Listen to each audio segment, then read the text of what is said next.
A lot can happen in a week, some of it good, some of it bad, some of it downright ugly. When faced with intriguing developments in the week's news, we turn to a rotating panel of non-experts to parse the good, the bad, and the ugly of it all. On today's panel, Jessica Brown, co-director of Station Theater, Marco Roberts, chairman of the Texas Conservative Liberty Forum, and Ernie Manous, co-host of Houston Public Media's Hello Houston program, heard weekdays from 11 to 1 here on News 88.7. Jessica, Marco, Ernie, welcome to Houston Matters. Good. Happy to be here.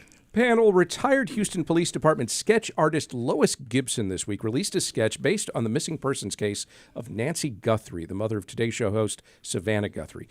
Gibson drew from FBI-released images of a person in a ski mask believed to be at Guthrie's front door. Despite the mask, Gibson came up with and posted a picture of her sketch on her Facebook page Wednesday night. She admits guessing at the parts of the face covered, but also noted spending 43 years on the job trying to help detectives with similar photos. In fact, Gibson, who retired from HPD in 2021, holds the Guinness World Record for most successful forensic artist for helping to identify more than 750 criminals. A retired HPD sketch artist joins the conjecture over who may have kidnapped Nancy Guthrie and releases a sketch she admits includes a lot of guessing. Is this good, bad, or ugly, Jessica? I think that the fact that there is a sketch, there are some good things about it. It kind of points everyone in a direction. There is the possibility that someone could be misidentified from that sketch. But I think that the fact that she does have such amazing experience behind her and has so many solved cases due to her assistance is incredible. The one thing that is obviously ugly and bad and any other adjectives that you would have about this is the fact that Miss Guthrie is still missing and has not been found yet. So hopefully they'll be able to find some more information soon and she'll come back safely. Good, bad, or ugly, Marco Roberts? Well, I think it's good, but it's a little bit of a mixed bag because if she's able to do this, I mean, it would be quite a remarkable achievement, right? But also I would think that if she is able to do it, then AI will be able to do it as well. And that means that in aiding police investigations, even a mask is not going to help you that much. But let's see, because we don't know if this is actually going to work. But I think it's a remarkable effort. I know people are concerned about, well, what if someone's misidentified? But they will rule them out very easily. So I don't see the danger there. Oh, but there is that little dark element, which is if AI is eventually able to do this, it's just going to enhance the police powers of maybe dictatorships like in communist China, where already the things that we take for granted here in terms of surveillance for normal things are used for more nefarious reasons in those countries. So there is that dark element there. But I think overall, it's if she's able to do this, I would say it's a remarkable achievement. Okay, good, bad, or ugly, Ernie?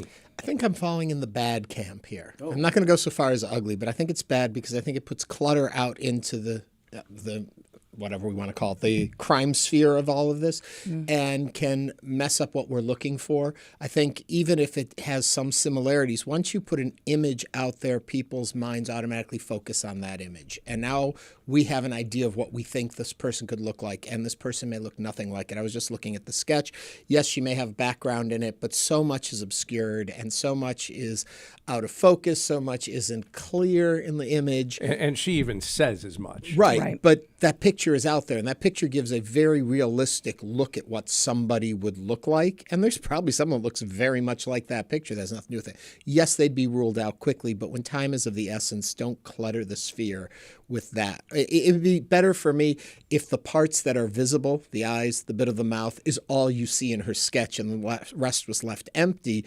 Then you can project it where it needs to be. But I think there's too much imagination in this. Well, maybe what they should have done or what she should have done is just give it to the police only and see if this is going to work. And then, so I mean, I can see that point.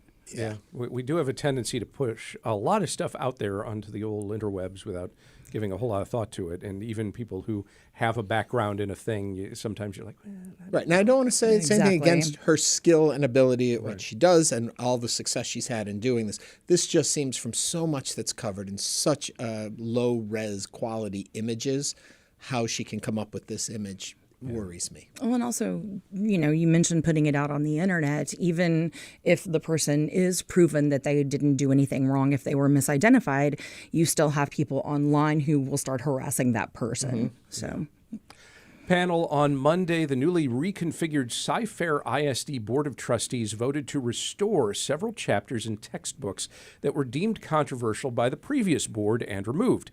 As Houston Public Media's Bianca Seward reported this week, the specific lessons and topics in question includes topics like climate change, vaccinations, cultural diversity, depopulation, and humanity's impact on Earth and its ecosystems. All will be taught again in classrooms next school year.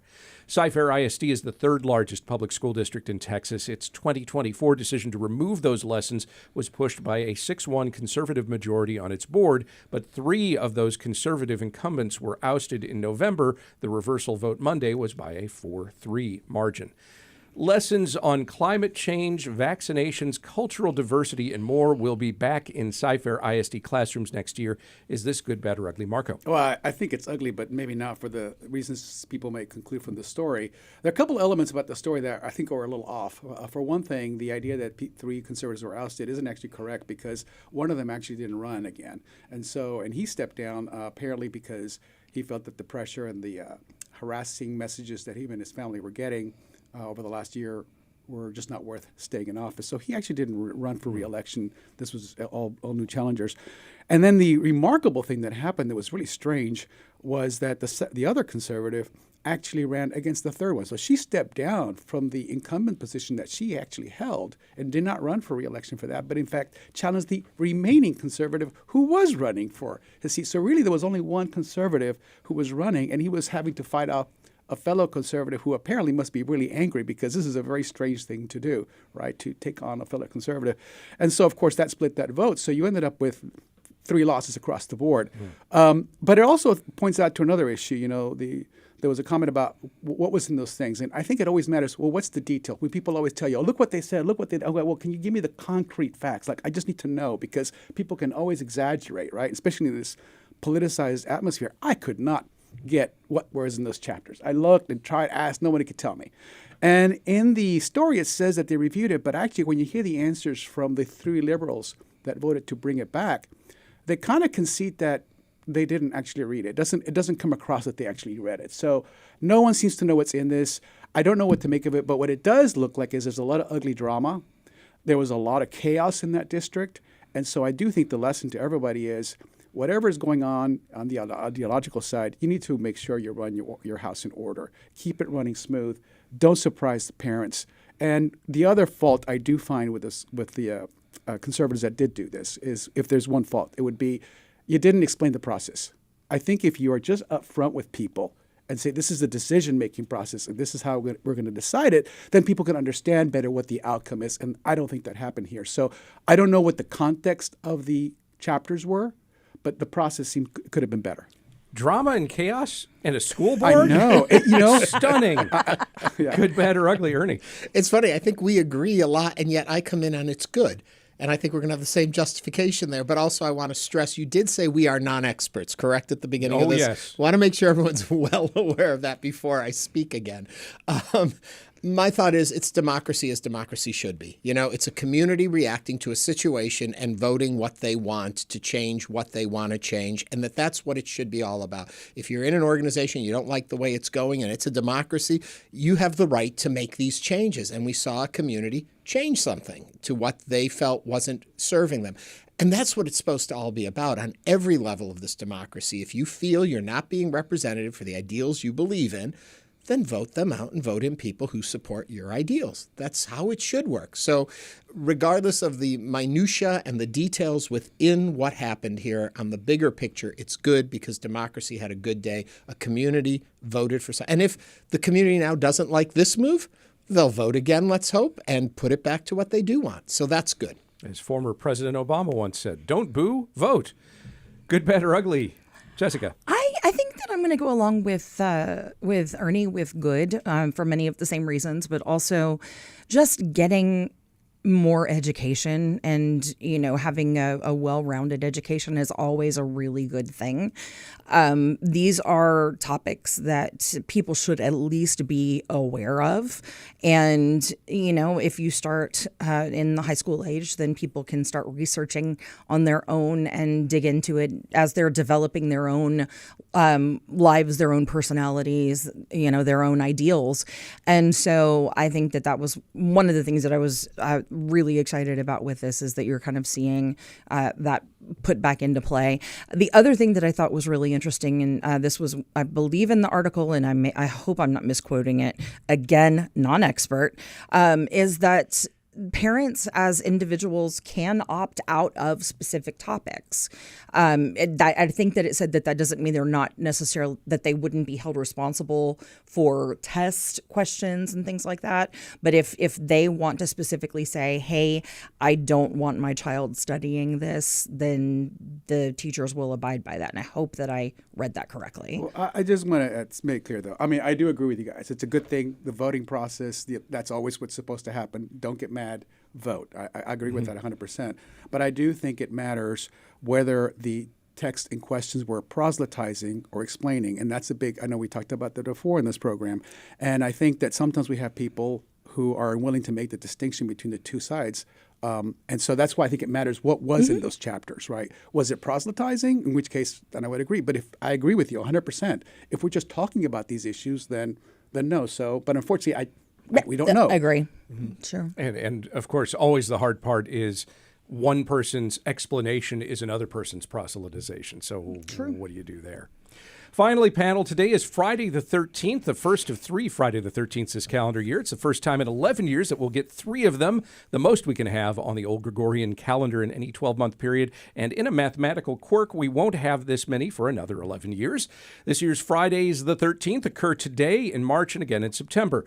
While you may be aware of triskaidekaphobia, the irrational fear of the number 13, you may be less aware that it can, in fact, lead to, oh boy, here we go, paraskivadeikatriophobia, which is really hard to pronounce and represents fear of Friday the 13th. No doubt the many slasher films in the Friday the 13th series have contributed to some folks suffering from that. I would suggest that both the paraskivadeikatriophobics and triskaidekaphobics avoid the next film in the series when it comes out, as it will be the 13th Friday the 13th movie. Okay. Oh, my goodness. This is a speed round now. It's Friday the 13th, and soon will be again. Good, bad, or ugly? Ernie. Really bad for me, because a friend just yesterday asked me to recommend a horror film to watch last night, and I forgot it was Friday the 13th, and I recommended Halloween. So I really missed that one.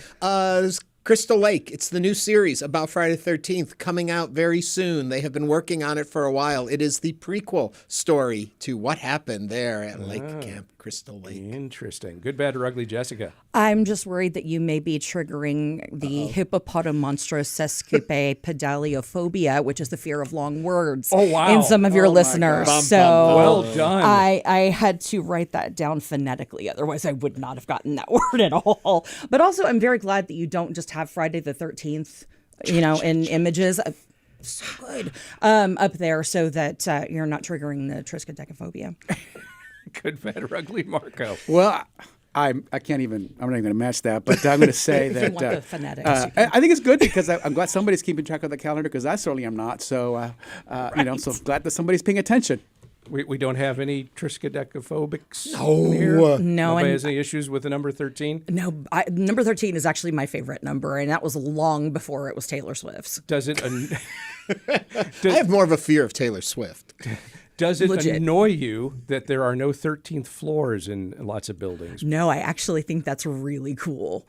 I'm also a ghost story person, so that explains a lot. Well, I'll tell you that doesn't it? When I was growing up, we used to live in a building that didn't have the 13th floor, but my mind just kept wondering, but is it the 13th floor? Because the first floor is actually considered the lower floor, and it doesn't cover the number 1, and number 1 is number 2. So is the 13th floor the 13th floor? Is it the 12th floor, or is it the 14th floor?